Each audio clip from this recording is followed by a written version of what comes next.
Et c'est Julien Vidal qui est avec nous ce matin, le président et le cofondateur d'ailleurs d'AZMed. Bonjour Julien. Bonjour Julien. Merci d'être avec nous. AZMed qui vient de lever 1,2 million d'euros. C'est ça, 1 million d'euros. On va en parler dans un instant. On rappelle d'abord, ce que vous faites quand même, c'est de l'imagerie médicale complètement revue, corrigée, assistée, automatisée d'une certaine manière.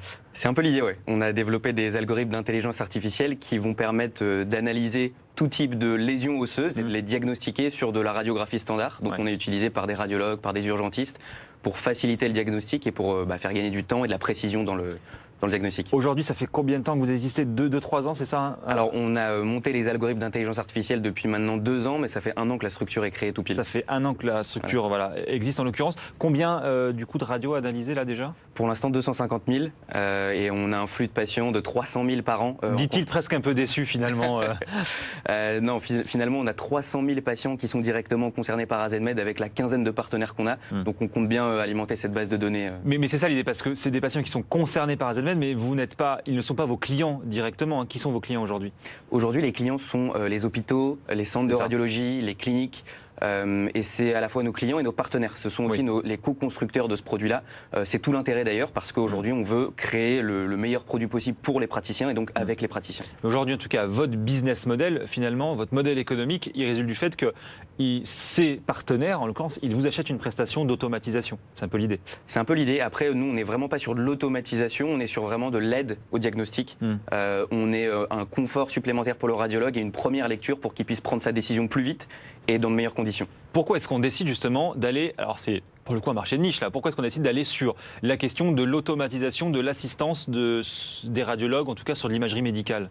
C'est un marché de niche pas tant que ça finalement, parce que il concerne tout le monde. Il concerne tout le monde, on est déjà tous allés faire une radio, un scanner, une IRM dans notre vie. L'imagerie médicale est au centre en général de l'hôpital et il est au carrefour un petit peu de toutes les autres spécialités. Aujourd'hui on a plus de 80 millions d'examens qui sont effectués chaque année en France, donc c'est plus de 1 examen par patient par an. Et au contraire, on essaye de toucher un maximum de gens et d'améliorer la vie du plus de patients possible avec ce genre d'algorithme. Et vous le dites dans une interview d'ailleurs, mais c'est intéressant, le nombre d'imageries médicales a presque doublé en 10 ans, mais pas le nombre de praticiens en fait. Voilà, c'est le problème. L'enjeu il est là en fait. L'enjeu il est là, les praticiens n'ont pas bougé et ils doivent, année après année, devoir analyser toujours plus d'images avec un prix qui descend de plus en plus aussi. Donc fournir la même qualité de prestation de services et de soins pour le patient, c'est de plus en plus compliqué aujourd'hui en France. Qu'on comprenne finalement le bénéfice précisément, comment ça fonctionne aujourd'hui finalement? Moi je suis patient, je vais faire une radio de la main ou du pied en l'occurrence. À quel moment vous allez intervenir très concrètement? Concrètement, vous êtes patient, vous allez effectuer votre examen dans un centre ou dans un hôpital. La radio va être effectuée par la machine et va être transmise sur le serveur central du centre. Et à ce moment-là, nos algorithmes vont intercepter cette radio-là, l'analyser et la renvoyer dans le serveur central du centre en moins d'1 seconde.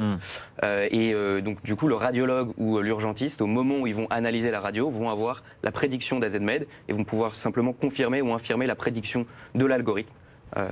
Pour prendre une meilleure décision. Et donc en l'occurrence l'enjeu économique il résulte notamment du fait que vous arrivez effectivement à limiter un peu le timing, en tout cas la prise de décision d'un humain. En l'occurrence c'est ça l'idée. Alors l'idée première c'est celle-ci. Maintenant on a tout un tas de patients aussi qui ne sont plus rappelés pour devoir refaire un examen, pour devoir se refaire faire un diagnostic, parce que justement on a pu détecter des choses qui sont parfois imperceptibles à l'œil nu, qu'on n'a pas le temps de détecter parce qu'on a un temps imparti pour chaque patient malheureusement aujourd'hui. Aujourd'hui cette levée de fonds, donc on le dit 1,2 million d'euros levée auprès de business angels et de radiologues d'ailleurs, donc des professionnels de santé qui ont investi, elle va vous permettre de faire quoi? C'est quoi vos objectifs avec ça? Nos objectifs, c'est de consolider et de parfaire nos algorithmes d'intelligence artificielle sur la lésion osseuse et sur d'autres domaines d'application évidemment. Donc de renforcer notre équipe de recherche qui est déjà assez bien fournie. Et c'est surtout maintenant de commercialiser cette solution-là dans toute l'Europe avec le marquage CE qu'on a obtenu et qui nous permet de commercialiser cette solution dans toute l'Union européenne. On va se concentrer d'abord sur la France, très important pour nous, et ensuite s'étendre petit à petit. Donc c'est l'objet de cette levée de fonds. Et est-ce que c'est facile finalement de lever des fonds, j'allais dire, quand on est une medtech aujourd'hui? Parce que on l'a dit, ce sont notamment des radiologues qui ont investi dans votre entreprise aujourd'hui. Ça veut dire que ça n'intéressait pas les financiers, les investisseurs plus traditionnels, plus classiques? Ben justement, on a les deux aujourd'hui. On a vraiment des radiologues et des business angels dont c'est le métier et qui investissent dans tout type de société. C'était très important pour nous d'avoir leur regard un petit peu extérieur aussi et d'avoir un regard peut-être plus objectif sur certaines pratiques qui sont parfois un peu ancestrales ou peut-être un peu plus communes pour des radiologues qui ont l'habitude de faire comme ça aujourd'hui. Donc nous, en fait, on a les deux au sein de nos investisseurs aujourd'hui. Bon, alors, un de vos enjeux forts aussi aujourd'hui chez AZMed, alors chez plein d'autres medtech notamment, c'est la question de la donnée, la protection des données. Bien sûr. Parce que vous allez mettre dans vos serveurs à vous, finalement, des imageries médicales, donc des images de patients, des données médicales. Comment est-ce qu'on gère aujourd'hui cette question? Et est-ce que ce n'est pas aujourd'hui, finalement, encore un petit frein pour les professionnels de santé qui voudraient être partenaires de votre solution? Alors justement, on fait une très grande attention et on a une très grande attention pour ce genre de choses. Et je pense que tout entrepreneur aujourd'hui qui est un petit peu sérieux doit se poser ce genre de questions. Et donc nous, chez AZMed, on ne stocke aucune donnée de santé en propre chez nous. On anonymise toutes les données dans le centre et elles sont envoyées sur ce qu'on appelle des serveurs agréés de données de santé.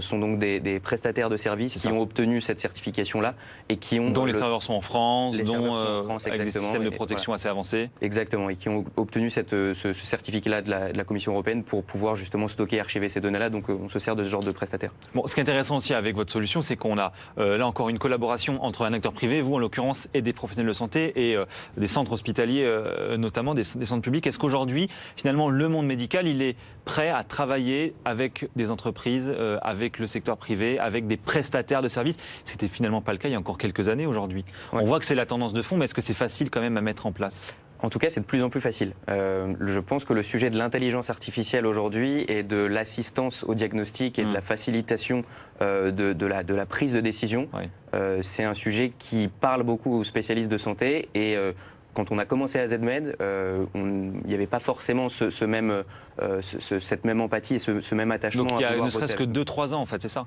C'est ça, il y a à peu près 2 ans quand on a commencé à parler avec des radiologues là, on voit la différence par rapport à aujourd'hui. On sent qu'aujourd'hui c'est quelque chose qui est communément accepté. Les radiologues, les centres et les hôpitaux sont assez unanimes sur le fait que ça va devenir la norme et qu'on est aujourd'hui à l'ère. Et qu'on va vers cette tendance en fait. On va complètement vers cette tendance. C'est une opinion qui est partagée par la quasi-totalité des praticiens aujourd'hui.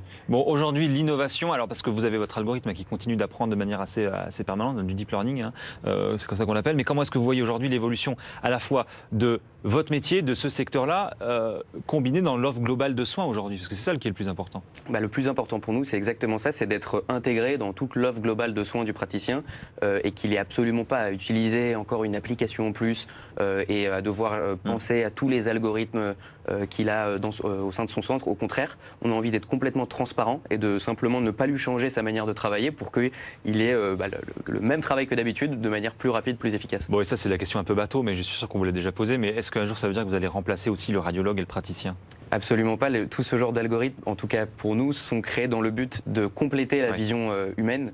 Pour vous donner un exemple, on a commencé à travailler sur certains types de fractures et à ce que l'algorithme soit très performant sur des fractures que les radiologues avaient du mal à voir. Donc il était limite meilleur sur des fractures compliquées que sur un os cassé en deux au milieu de l'image. Voilà. C'était le cas au début. Maintenant, évidemment, ça s'est adapté. Mais l'idée, c'est vraiment de compléter la vision humaine pour que la machine plus le radiologue ne fasse pas d'erreur. Bon, ça va vous emmener où ça aujourd'hui? Quand on voit, à titre d'exemple, on en parlait juste avant, mais Doctolib, Alan, qui sont des services au départ soit de protection sociale, soit de prise de rendez-vous en ligne, qui commencent à porter du soin dans leurs offres, de la téléconsultation, notamment à partir de leur application.